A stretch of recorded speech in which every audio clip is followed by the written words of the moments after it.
नमस्कार दोस्तों, स्वागत है आपका एसआर न्यूज में, जहां मिलती हैं तेज और सबसे सटीक खबरें, वो भी आसान भाषा में। चाहे हो मौसम अपडेट, सरकारी फैसले या फिर वो खबरें जो आप तक नहीं पहुंचती, हम लाते हैं सब कुछ आपके लिए। और अगली वीडियो में मिलेगा आज का राशिफल, ताकि दिन शुरू हो सकारात्मक ऊर्जा के साथ। तो सब्सक्राइब जरूर कीजिए और जुड़े रहिए एसआर न्यूज के साथ। तो चलिए बढ़ते हैं दिन की सबसे बड़ी खबरों की ओर। तो सबसे पहले जानते हैं आज की हेडलाइंस। चुनाव आयोग ने 334 निष्क्रिय पार्टियां सूची से हटाई। पीएम मोदी का कर्नाटक दौरा, 3 वंदे भारत ट्रेनों को मिलेगी हरी झंडी। राहुल गांधी के वोटर फ्रॉड बयान पर ईसी की सख्ती। शरद पवार को 160 सीटों की गारंटी का प्रस्ताव राहुल गांधी ने ठुकराया। दिल्ली के जैतपुर में दीवार गिरने से 7 लोगों की मौत, भारी बारिश को बताया गया कारण। तो चलिए वीडियो में आगे बढ़ते हैं। तो दोस्तों, आज है रविवार और तारीख है 10 अगस्त 2025। आज भाद्रपद कृष्ण पक्ष की उदया तिथि प्रतिपदा है। इस दिन से भाद्रपद महीने की शुरुआत हो जाती है। तो चलिए शुरुआत करते हैं आज की खबरों के साथ। पहली खबर, जहां भारत में मई में 6 पाकिस्तानी सैन्य विमान गिराए गए। मई 2025 में भारत पाक विवाद के दौरान भारतीय वायुसेना ने लड़ाकू और एक निगरानी विमान को मार गिराया। S-400 मिसाइल प्रणाली ने लगभग 300 किलोमीटर दूरी से निशाना साधा, जो अब तक का सबसे बड़ा सतह से हवा हमला रिकॉर्ड है। Air chief marshal Amarpreet Singh ने बेंगलोर में यह जानकारी दी। भारतीय सशस्त्र बलों ने पाकिस्तान के कई हवाई अड्डों और सैन्य ठिकानों पर हमले किए, जिनके उपग्रह चित्र भी जारी किए गए हैं। पाकिस्तान ने दावा खारिज किया है, लेकिन यह घटना दोनों देशों के बीच बढ़ते तनाव और आतंकवाद को विरोधी सटीक कार्रवाई का प्रतीक बनी है। दूसरी खबर, जहां काकोरी कांड के शताब्दी वर्ष पर पीएम मोदी की श्रद्धांजलि। प्रधानमंत्री नरेंद्र मोदी ने काकोरी कांड के शताब्दी पर वीर स्वतंत्रता सेनानी को श्रद्धांजलि दी। उन्होंने कहा कि इन महानायकों का साहस और बलिदान हर भारतीय को राष्ट्र सेवा के लिए प्रेरित करता है। मोदी ने विश्वास जताया कि युवा पीढ़ी उनके समर्पण को कभी नहीं भूलेगी। काकोरी कांड 1925 में हुआ था, जिसमें क्रांतिकारियों ने ब्रिटिश हुकूमत के खिलाफ साहसिक कदम उठाया था। यह घटना भारत की आज़ादी की लड़ाई का एक महत्वपूर्ण अध्याय मानी जाती है, जिसने स्वतंत्रता संग्राम की अगली पीढ़ी को ऊर्जा भी दी। तीसरी खबर, जहां चुनाव आयोग ने 334 निष्क्रिय पार्टियों को सूची से हटाया। चुनाव आयोग ने 334 अप्रत्याशित राजनीतिक पार्टियों को सूची से बाहर कर दिया। ये पार्टियां 2019 के बाद से किसी चुनाव में भाग नहीं ले पाईं और इनके दफ्तर भी ट्रेस नहीं हो सके। 2854 अपंजीकृत पार्टियों की जांच में अब केवल 2520 पंजीकृत ही बची हैं। आयोग का कहना है कि यह कदम चुनावी व्यवस्था को पारदर्शी और जवाबदेह बनाने के लिए जरूरी था। इस कार्रवाई से फर्जी और निष्क्रिय दलों पर नकेल कसी जाएगी और लोकतंत्र में केवल सक्रिय और गंभीर पार्टियां ही जुड़ेंगी। असंतुष्ट दल 30 दिन के भीतर पुनर्विचार की अर्जी दे सकते। चौथी खबर, जहां पीएम मोदी का कर्नाटक दौरा हुआ, 3 वंदे भारत ट्रेनों को भी मिलेगी हरी झंडी। आज प्रधानमंत्री नरेंद्र मोदी बैंगलोर दौरे पर होंगे। KSR स्टेशन से वे बैंगलोर, बेलगामी, अमृतसर, कटरा और नागपुर पुणे वंदे भारत एक्सप्रेस ट्रेनों को हरी झंडी दिखाएंगे। ये ट्रेनें यात्रा समय कम करेंगी और कनेक्टिविटी बढ़ाएंगी। मोदी बैंगलोर मेट्रो की 19.15 किलोमीटर येलो लाइन का उद्घाटन भी करेंगे, जिसकी लागत करीब 7,107 करोड़ रुपए की है। इसके अलावा 15,610 करोड़ रुपए की लागत वाली मेट्रो फेज 3 की आधारशिला भी रखी जाएगी। ये परियोजनाएं शहर के परिवहन व्यवस्था को मजबूत करेंगी। अगली खबर, जहां राहुल गांधी के वोटर फ्रॉड बयान पर ईसी की सख्ती देखी गई है। बेंगलोर में कांग्रेस की वोट अधिकार रैली में राहुल गांधी ने आरोप लगाया कि बीजेपी ने 25 सीटें वोट चोरी से जीती हैं। उन्होंने कहा कि सबूत मिलने पर यह साबित किया जा सकता है। चुनाव आयोग ने इसे गंभीरता से लेते हुए राहुल गांधी से औपचारिक साक्ष्य या माफीनामा भी मांगा है। आयोग ने कहा कि बिना सबूत के ऐसे बयान लोकतंत्र पर सवाल उठाते हैं और जनता को भ्रम भी करते हैं। बीजेपी ने इसे कांग्रेस की हताशा करार दिया, जबकि यह विवाद सियासी माहौल को और गर्मा रहा है। अगली खबर, जिसमें बीजेपी ने राहुल से लोकसभा सदस्यता छोड़ने की मांग की है। बीजेपी ने राहुल गांधी से कहा कि यदि वे चुनाव आयोग पर भरोसा नहीं करते तो लोकसभा सदस्यता छोड़ दें। प्रवक्ता गौरव भाटिया ने 2024 में चुनाव में वोट चोरी के आरोपों को बेबुनियाद बताया और राहुल से सबूत पेश करने या माफी मांगने की भी मांग की। उन्होंने सोनिया और प्रियंका गांधी से भी इस्तीफा देने को कहा। बीजेपी ने सुप्रीम कोर्ट के उस फैसले का हवाला दिया जिसमें चुनाव आयोग की निष्पक्षता पर भरोसा जताया गया था। यह मामला संसद और मीडिया में भी गर्म है। आपका इस प्रसंग में क्या विचार है, हमें कमेंट करके जरूर बताइए। अगली खबर, जहां कांग्रेस ने विपक्षी गठबंधन मजबूत करने की तैयारी तेज की है।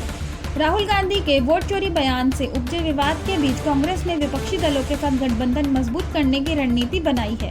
दिल्ली में हुई बैठक में 2024 के विधानसभा चुनावों के लिए नई योजना तैयार की गई है। कांग्रेस यूपी, बिहार और महाराष्ट्र में क्षेत्रीय दलों के साथ तालमेल बढ़ाएगी। राहुल ने कार्यकर्ताओं से जनता से सीधे जुड़ने और विपक्ष के खिलाफ एकजुट होने का आह्वान किया है। बीजेपी ने इस बयान को राष्ट्र विरोधी बताया, जिससे टकराव और बढ़ गया है। अगली खबर, जहां शरद पवार को 160 सीटों की गारंटी का प्रस्ताव और राहुल ने ठुकराया। एनसीपी प्रमुख शरद पवार ने खुलासा किया कि महाराष्ट्र विधानसभा चुनाव से पहले दो लोगों ने उन्हें 288 में से 160 सीटें जीतने की गारंटी दी थी। पवार ने यह प्रस्ताव राहुल गांधी को भी बताया, लेकिन दोनों ने इसे ठुकरा दिया। पवार ने कहा कि वे चुनाव आयोग पर संदेह नहीं करते। हालांकि उन्होंने राहुल के चुनावी धांधली के आरोप पर जांच की मांग की है। इस मुद्दे पर मुख्यमंत्री देवेंद्र फडणवीस ने विपक्ष की आलोचना भी की है।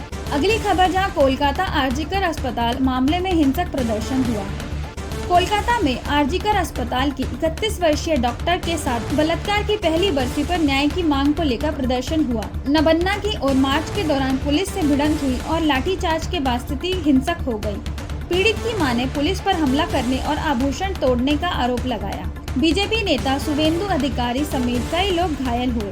प्रदर्शनकारियों ने महिला सुरक्षा और न्याय व्यवस्था में सुधार और मुख्यमंत्री ममता बनर्जी के इस्तीफे की भी मांग की। अगली खबर, जहां दिल्ली के जैतपुर में दीवार गिरने से हुई 7 लोगों की मौत। दिल्ली के जैतपुर इलाके में मोहन बाबा मंदिर के पास एक पुरानी बड़ी दीवार बारिश के कारण गिर गई, जिससे 8 लोग दब गए।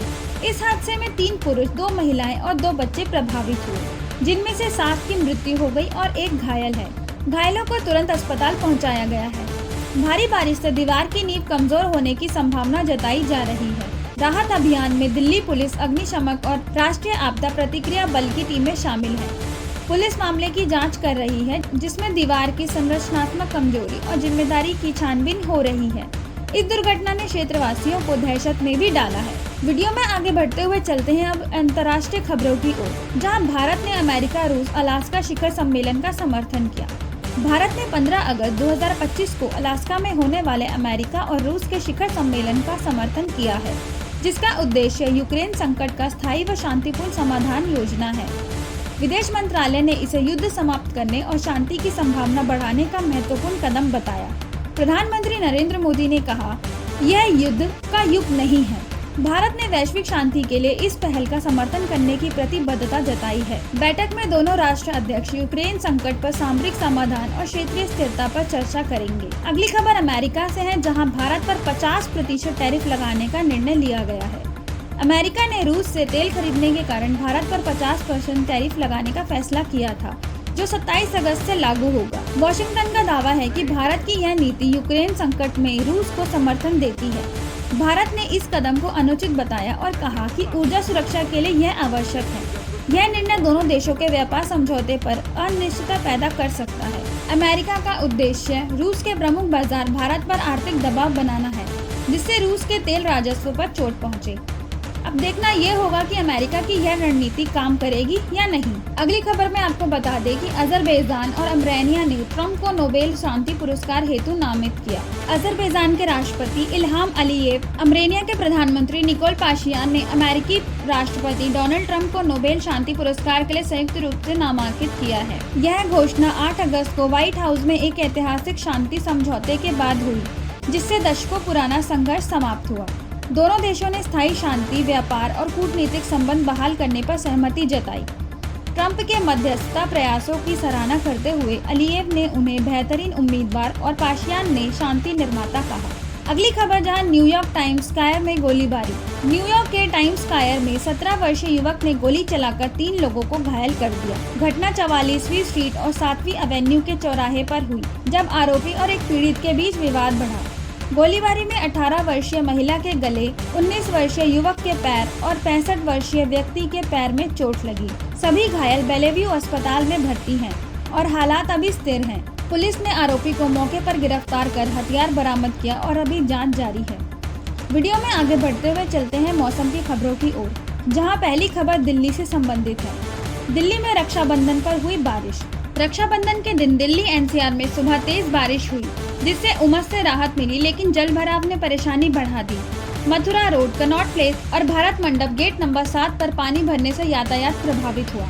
बंगाल की खाड़ी में बने कम दबाव के कारण पूरे दिन हल्की से मध्यम बारिश होती रही। उस दिन अधिकतम तापमान 29 डिग्री सेल्सियस और न्यूनतम तापमान 26 डिग्री सेल्सियस रहा।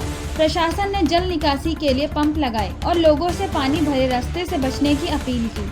बारिश ने गर्मी से राहत तो दी, लेकिन जल भराव ने लोगों की मुश्किलें भी बढ़ा दी।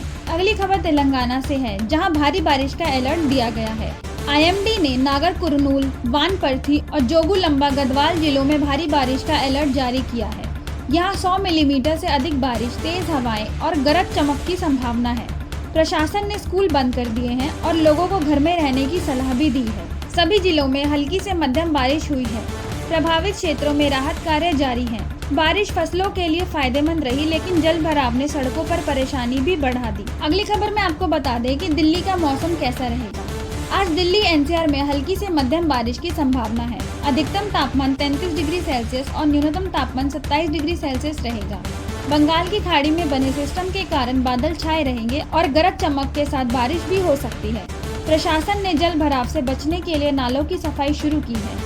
बारिश गर्मी से राहत तो देगी, लेकिन यातायात प्रभावित हो सकता है। लोगों को सावधानी बरतने की सलाह भी दी गई है। अगली खबर, जहां पटना में भारी बारिश का अलर्ट दिया गया है। आज पटना में भारी बारिश की चेतावनी जारी की गई है। कोसी और बागमती नदियों के जलस्तर पर नजर रखने की सलाह दी गई है। अधिकतम तापमान 35 डिग्री सेल्सियस और न्यूनतम तापमान 28 डिग्री सेल्सियस रहेगा। निचले इलाकों में बाढ़ का खतरा बढ़ सकता है। प्रशासन ने राहत कैंप और NDRF की टीमें तैयार कर रखी हैं। किसानों को फसल सुरक्षा के लिए सतर्क रहने के लिए कहा गया है। तो दोस्तों, ये थी आज की सबसे बड़ी खबरें और सबसे अहम खबरें। आपको सबसे ज्यादा कौन सी खबर ने चौंकाया, हमें कमेंट करके जरूर बताइए। और अगर आपको वीडियो पसंद आया हो तो लाइक कीजिए, चैनल को सब्सक्राइब कीजिए और बेल आइकन दबाना ना भूलें, ताकि ऐसा न्यूज की अगली ब्रेकिंग न्यूज सबसे पहले आप तक पहुँच सके। ऐसा न्यूज के साथ जुड़े रहने के लिए धन्यवाद। आपका समय शुभ रहे।